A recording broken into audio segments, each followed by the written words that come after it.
Partnership accounting में death of a partner का accounting treatment आप सबको पता होगा।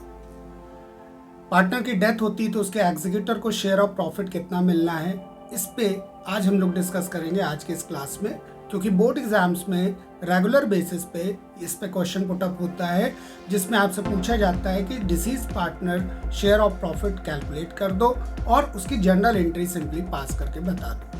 3 मार्क्स का इस तरह का क्वेश्चन आपको मिलेगा। आज की क्लास में हम लोग इसी तरह के क्वेश्चन को किस तरह से इजी वे में आप सॉल्व कर सकते हैं इस चीज को देखेंगे। Hey everyone, I am Lalit Mishra and you are watching my channel Lalit Mishra's Commerce Concepts, where we learn concepts in a easy way, where you understand concepts in a common language. और आज की class को शुरू करते हैं एक question के साथ में। क्वेश्चन आपकी स्क्रीन पे आ रहा होगा। क्वेश्चन कुछ इस तरह से है कि निर्मला, देविशा, सारा are 3:4:3 partners. Accounts are closed on 31st March every year. Sarah died on 1st Feb 2022. As per the partnership deed, Sarah's executor is entitled to a share of profit till the date of her death on the basis of sales. Sales for year ended 31st March 2024 is 10 lakh and profit for the same year is 1,20,000. Current year में positive trend show कर रहा है sales 20% का और profit is reduced by 2%। और हमें कहा गया है कि generalize the transaction along with the working notes. तो अब इस क्वेश्चन को करने से पहले कॉन्सेप्ट को समझते हैं। सबसे पहले डेथ का कोई भी क्वेश्चन आपको मिलता है तो उसमें आप ये देखिए कि ईयर कब एंड हो रहा है। क्वेश्चन में आप देखिए स्टार्टिंग में ही आपको दिया है कि 31 मार्च को ईयर एंड हो रहा है। अब इसके बेसिस पे हम लोग ये निकालेंगे कि जिस ईयर में पार्टनर की डेथ हुई है उस ईयर में उसने वर्किंग कितनी की, मींस वर्किंग पीरियड पार्टनर का निकालेंगे। तो सारा की डेथ हुई है 1 Feb 2022 को।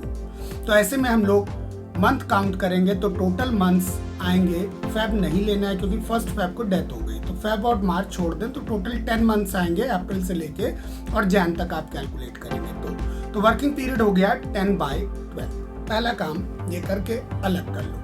अब इसके बाद देखते हैं कि प्रीवियस ईयर में कितने % का प्रॉफिट हुआ पार्टनर्स को।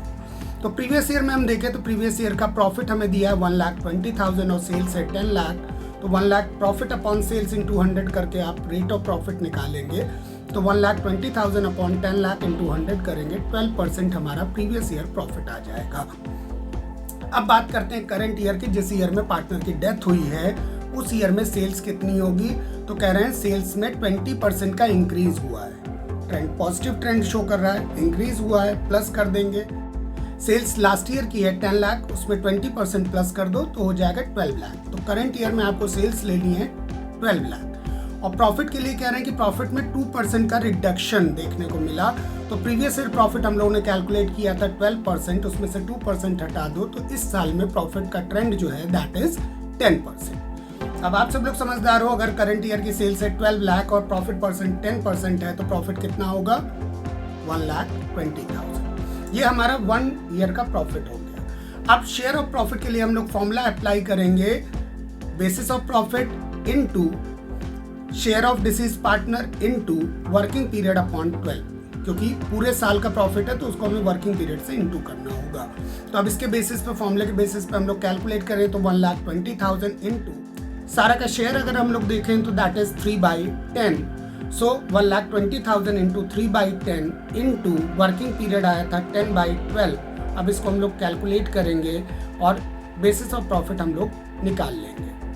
तो सारा का शेयर ऑफ प्रॉफिट आ गया 30,000। अब हम लोग को जर्नल एंट्री पास करनी है। जर्नल एंट्री इसकी फिक्स रहती है। Profit loss suspense account DR to deceased partners capital account. यहाँ पे सारा की डेथ हुई है तो अब हम लोग जर्नल एंट्री पास कर देंगे profit loss suspense account DR to साराज कैपिटल अकाउंट। बस आई थिंक आपको ये कॉन्सेप्ट समझ में आ गया होगा। इससे रिलेटेड जैसे इस क्वेश्चन में आया है कि सेल्स बेसिस, उसी तरह से टाइम बेसिस पे भी प्रॉफिट का डिवीजन होता है। नहीं पता हो, डिस्क्रिप्शन बॉक्स में उस वीडियो का लिंक है, आप जाके देख सकते हैं, जिसमें कंप्लीट वीडियो बनाया हुआ है about the division of share of profit at the time of death. Hope आपको ये वीडियो अच्छा लगा होगा। लाइक करना मत भूलना, अपने दोस्तों में इसको शेयर करना मत भूलना। और अगर अब तक आपने इस चैनल को सब्सक्राइब नहीं किया है तो सब्सक्राइब कर लो, अपने दोस्तों से भी इसको सब्सक्राइब कराओ। Thank you very much, all the best.